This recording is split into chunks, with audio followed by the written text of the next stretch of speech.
Hey, what's going on, everybody? Welcome to Feedbackwrench. I help people with entrepreneurship, and I want to inspire people to start their own business.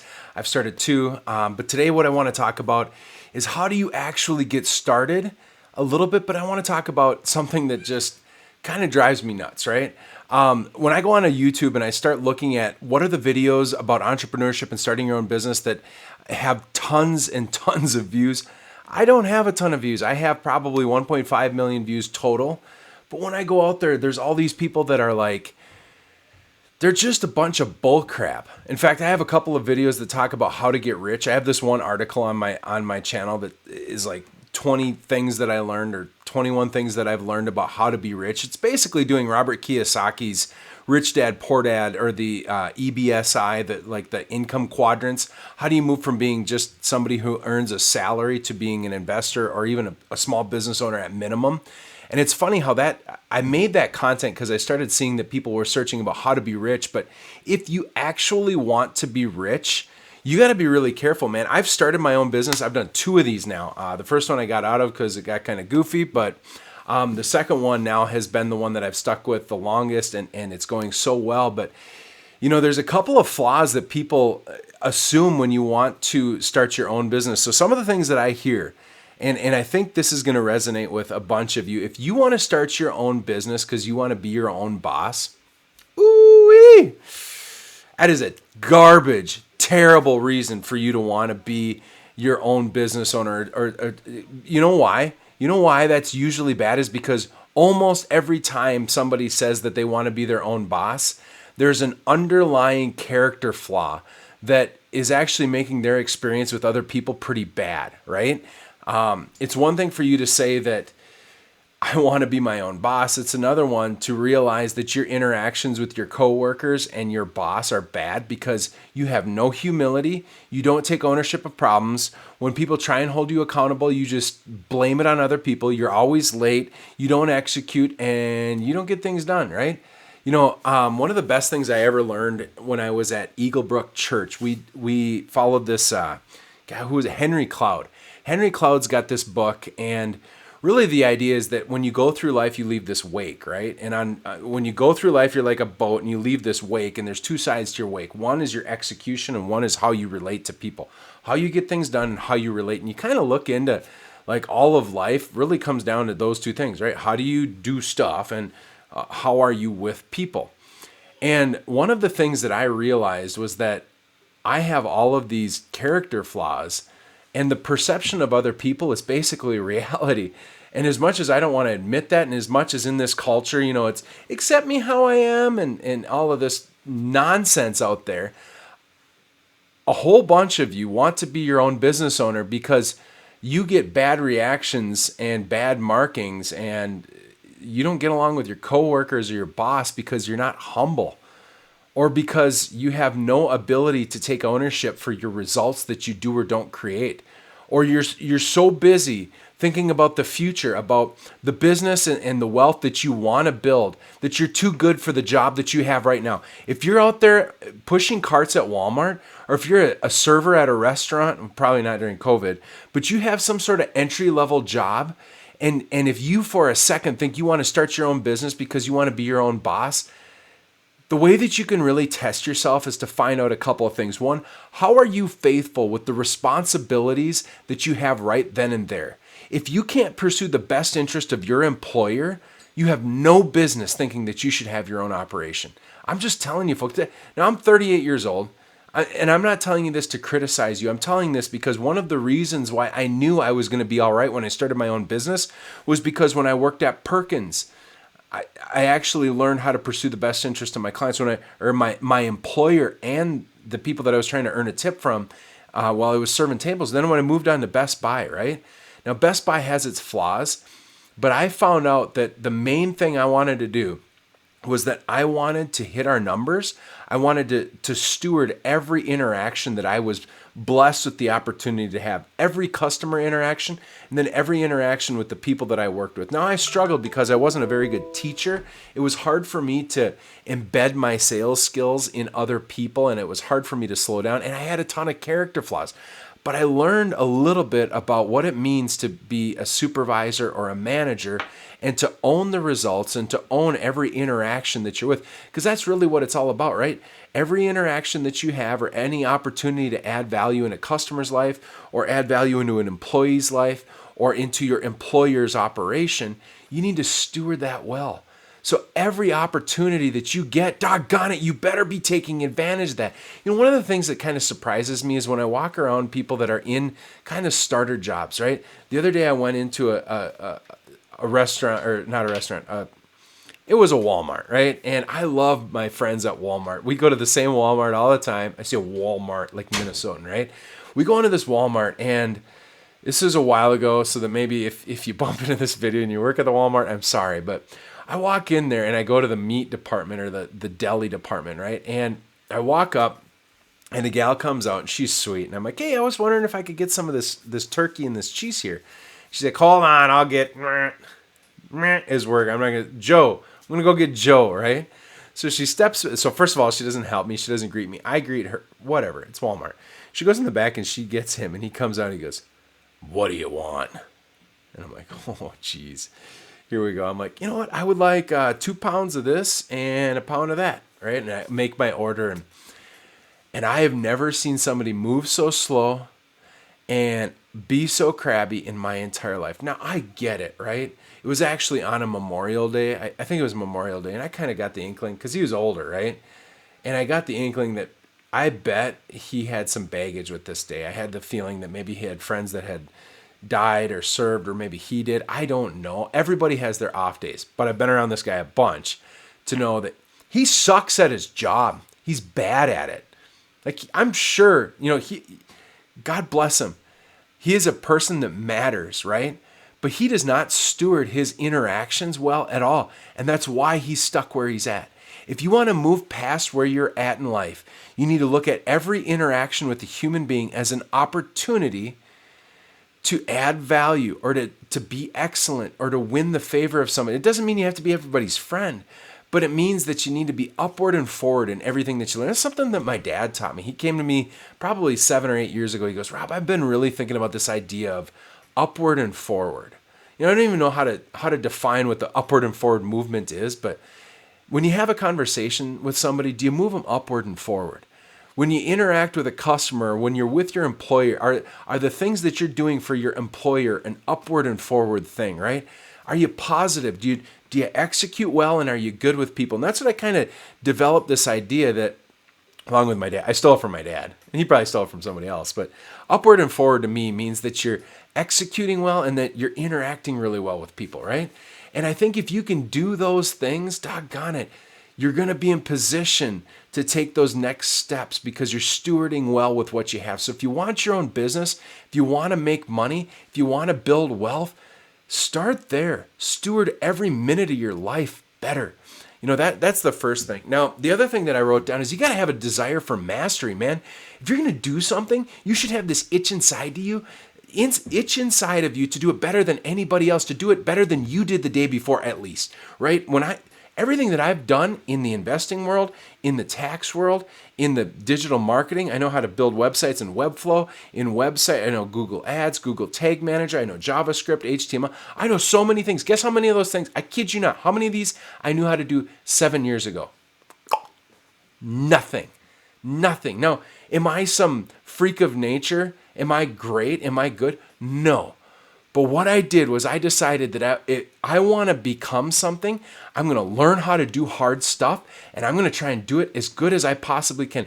Now, oftentimes, I don't have the patience to slow down to grow my competencies higher because my strengths are a little bit different. I don't need to know every bit of JavaScript, but I need to know how to deploy, schema JSON stuff. I need to know how to, put in schema code snippets into website, and I need to understand how JavaScript works in many different ways. But my point being, guys, if you don't know how to do something, you need to go out and find out if you can do it, right? You got to go find out if you can do it. Go to lynda.com.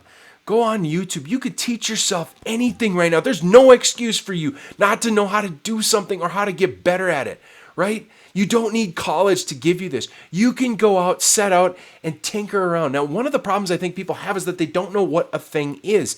They don't know that there's these different competencies and these different types of businesses and careers and professions out there. You owe it to yourself to start going, and instead of just looking through job listings, start looking through what are some technical skills that you can get. Go find some entrepreneurs, some small business owners. Go into Upwork and start finding all the side hustles that are out there and find out if those are types of skills that you can get, because that's a very real market. If people can survive on Upwork or Thumbtack and add value in those ways, or even you go to Home Advisor. So if you want to find out how to start your own business, go to Home Advisor, Thumbtack, Upwork, Angie's List, and find out those categories. Go find each one of those categories and pursue mastery in them. Doggone it.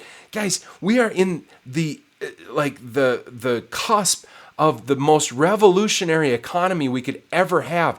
Right now, we have all these people complaining that they can't make any money, that they need the government to provide them wages and we need minimum wage. Are you kidding me? You can go out right now and make $400 an article if you knew how to write for SEO. That's incredible. If you know how to do bookkeeping and accounting, there are people that will hire you instantaneously off of Upwork. If you know how to do design, if you know how to write music, if you know how to cook, if you're an electrician, if you know anything about painting, you can go get painting jobs now. Is it the most secure thing in the world? Probably not. Maybe you need to go get a normal job and then do a side hustle. But folks, it starts with pursuing mastery. You got to decide you want to get good at doing something and then go do it. That's the other thing. Sometimes you gotta couple two things together. You gotta couple this idea that you can get good at something. You're gonna get formal training. You're gonna do a program, get a certification, go to trade school, go to the union. Go to the unions right now. I'm not a big union guy, but the unions will train you how to do doggone anything. If you want to be a bookkeeper, accountant, doggone it, go to H&R Block's training. Go to the IRS annual meeting thing, their annual training that they have. Go to Jackson Hewitt. Get these trainings, you guys. Go get some formal trainings. But the other thing is, go do some work. Painting. You can read all the painting manuals out there. If you want to create art, you can read how to create art. But you got to start doing. You got to try.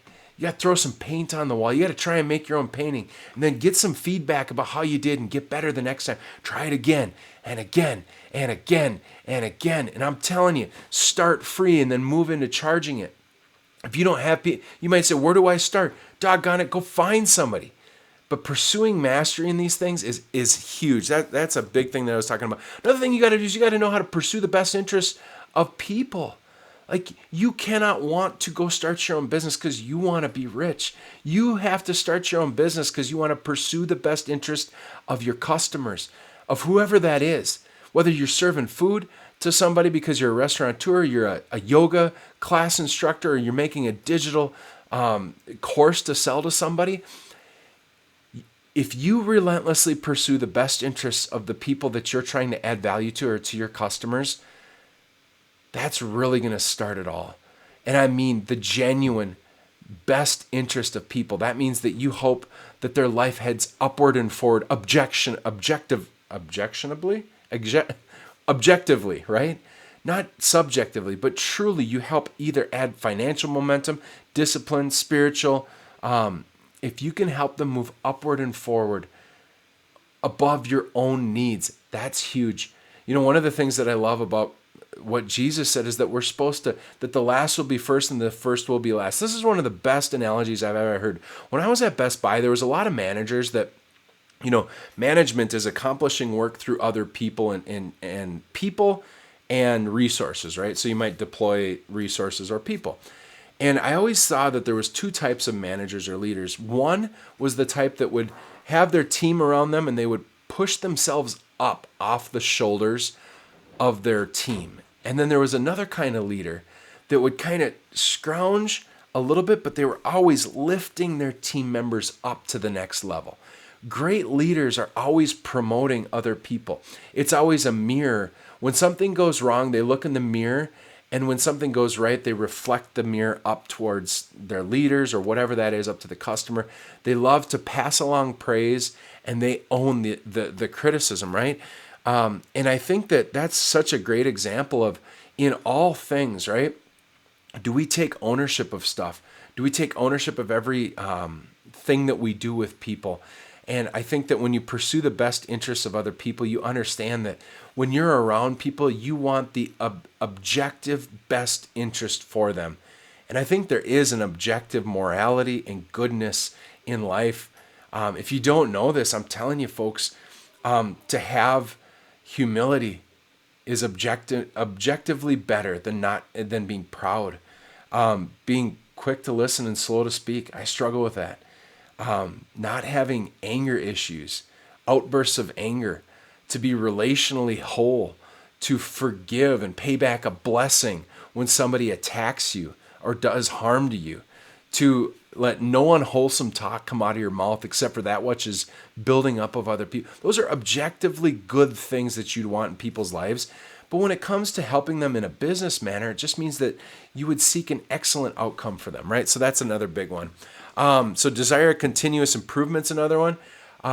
When you do something, like just the other day, I was watching a YouTuber and I saw he got featured on one big YouTube channel and it was really good. He performed, he was on Davey 504 and he performed an act really well. And it was so good that I went and checked out his channel. And his channel was funny because it was like video game stuff, bunch of nonsense, a couple of cool little creative things, and that was it, right? Well, it was really funny how he was interacting with the people and even with myself. It was like he really wanted to he was like, thank you so much. I love that people support me, blah, blah, blah. And what was really interesting is this thought that, what's really going to help? He was really young. And I was like, what would be most helpful to him if I was him and I had an older person's mind, I would start creating, because he created and did this musical act really well. And then rather than just wanting people to love what he's doing, what he should do is he should want to get feedback on ways to get better, right? If I'm playing a sport, when I was a Division I football player, and it did me very little good for somebody to tell me how good I was. It did me much better to have criticism to help me improve. And that's not like I got it all figured out, but in all things, right? We should be getting feedback. We should be asking other people to provide feedback. Now, that doesn't mean that everybody's wise, but we should be getting feedback and pursuing this continuous improvement model. That's big time. But here's the last thing.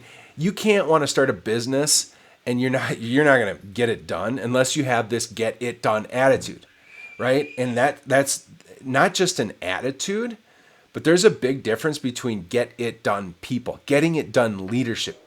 Okay, so here's a classic example, right? What if you got offered an opportunity to try and do something, but in order for you to accomplish this job, maybe it's a contractor job, you got to come alongside somebody and be mentored by somebody, right? And that day it snowed, right? Right now it just snowed. What are you going to do? Are you going to get it done? Or are you going to be like, oh, it was snowing, it was hard, right? So classic example, I've been in church small groups, I've been in businesses, I've been in meetings, right? A get it done person drives through the snow to get things done, right? A get it done person, a getting it done leadership doesn't allow excuses or things or barriers or obstacles or hardships or anything to get in the way. You're tired, suck it up and do the work. Get it done. Like if you can do that for your customer, get it done. If you don't know how, find out how. Go learn how. The Google and YouTube is there. Gone are the days where you have any excuse why you can't find out how something is done and then get it done. If you have that get it done attitude, you will succeed. Now, even there's a little bit of like, make the sale and figure it out after. Like sometimes there's a little bit of that, right? But one of the things that I think that has to come before you want to start your own business is you need to decide that you are somebody who gets it done. Like if you want sales, here's the last thing I'm going to hit on. If you want sales, go get sales. Sales are the easiest thing to get in terms of like what we know it actually takes. What it actually takes is you need to prospect lots and lots and lots of people till a portion of them say yes to a meeting. Then you need to run really good meetings until a portion of them actually say yes, they're interested. And then once you get enough that are interested, you propose to them, and a certain amount of those. It's a numbers game. Every sales guy in the world knows that, but entrepreneurs, because you have both sales and execution, you get stuck doing even now. You get stuck. I do it. I fall into it. You get stuck executing rather than going out and just getting it done. If you want sales, go call a guy until he tells you to leave him alone. If you're a bookkeeper and accountant person, or maybe you're an insurance rep, go tear down their wall until you get, hey, what's up, man? I'm an insurance guy. I just started, but I do business insurance. Could I have a meeting with you? I'd love to show you. Now, I'm to the point now where I love what we do so much, and I know we pursue the best interests of people, that it's okay for me to do that with somebody. If I bump into somebody, be like, I would love to find out if I can add some value in your business. If I could help you get more sales and have your website dominate, I'm going to do that. I love it because I know if I touch their life, it's going to, I own my mission, my purpose, my values. But folks, I'm telling you, that get it done attitude is everything. If those things align, then sure, go start your own business. Get started now. You can check out, I got blogs about this. I got videos about this. Like and subscribe if this is helpful. God bless. Good luck. And I really am looking forward. I love hearing the stories of all of you guys on what you're trying. So good luck, guys.